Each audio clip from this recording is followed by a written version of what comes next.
जय माता दी दोस्तों आज हम बात करेंगे नवरात्रि में बोए गए जवारे यानी जौ या कुछ लोग खेतरी भी कहते हैं।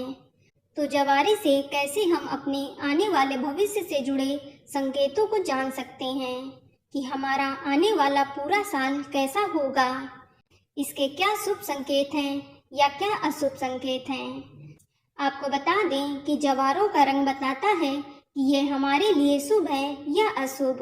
अगर जौ का रंग शुभ संकेत देगा तो वह बहुत ही अच्छा होता है, लेकिन अगर जौ का रंग अशुभ संकेत दे तो आपको क्या उपाय करना चाहिए जिससे कि आपको भविष्य में किसी भी तरह की समस्या का सामना न करना पड़े। अभी तक आपने हमारे YouTube चैनल सब्सक्राइब नहीं किया है तो जल्दी से सब्सक्राइब करके बेल आइकन दबा दें और साथ ही इस वीडियो को लाइक करें और ज़्यादा से ज़्यादा शेयर करें। तो आइए शुरू करते हैं। दोस्तों, नवरात्र के प्रथम दिन कलश स्थापना करके जवारे बोए जाते हैं और इसी के साथ 9 दिन के नवरात्रों में देवी भक्त पूरे विधि विधान से माँ दुर्गा की आराधना करते हैं। आपको बता दें कि नवरात्रि में जौ बोने के बहुत से लाभ होते हैं, इसीलिए नवरात्रि पूजा में 9 दिन जौ को पानी दिया जाता है और इन 9 दिनों में रोजाना जवारे बढ़ते जाते हैं और अष्टमी या नवमी को नवरात्रि पूजा के समापन के बाद जवारों का विसर्जन किया जाता है।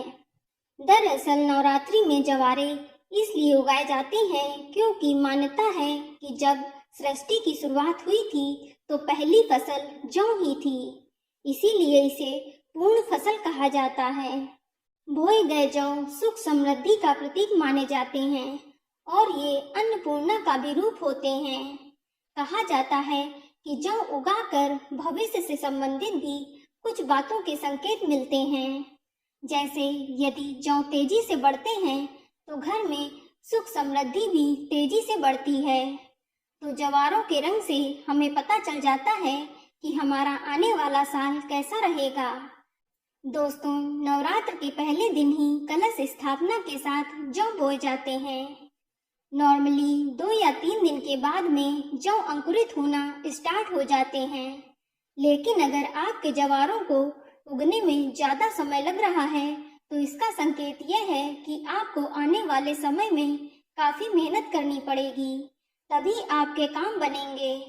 जौ का देर से उगना एक अशुभ संकेत माना जाता है और अगर अंकुरित जौ का रंग नीचे से आधा पीला और ऊपर से आधा हरा है तो इसका मतलब ये है कि आपके आने वाले साल का आधा समय ठीक नहीं रहेगा, लेकिन बाद में सब ठीक भी हो जाएगा। यानी अगर आपका कोई काम रुका हुआ है तो देर से ही सही, लेकिन वह काम जरूर बन जाएगा।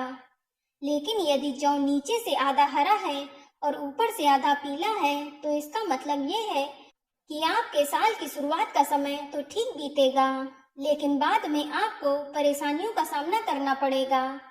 और अगर जौ सफेद या हरे रंग का उग रहा है तो यह अत्यंत ही शुभ संकेत है।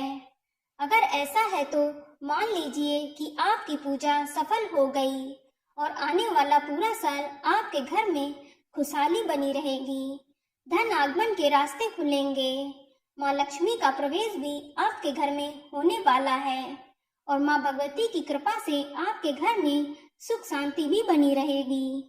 और पीले या सफेद रंग में उगने वाले जौ आने वाले समय में खुशियों की दस्तक देते हैं, इसे भी शुभ संकेत मानते हैं।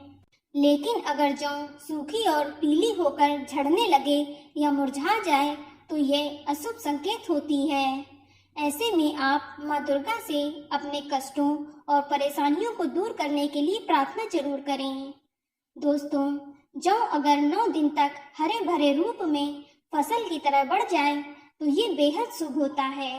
इससे आपकी पूजा सिद्ध हुई और माता रानी की कृपा से घर में सुख समृद्धि बनी रहेगी। चलिए अब जानते हैं कि अगर आपके जवारे अशुभ संकेत दे रहे हैं तो क्या उपाय करके आप आने वाली परेशानियों को टाल सकते हैं।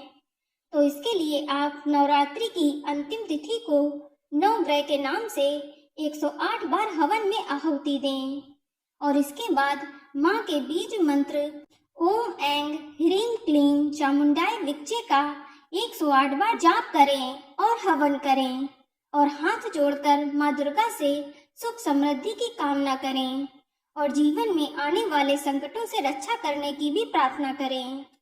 इसके बाद हवन समाप्त होने के बाद आप माता की आरती करें और हवन की जो विभूति यानी कि भस्म है उसे रोज आप तिलक करें और अपने पास रख लें।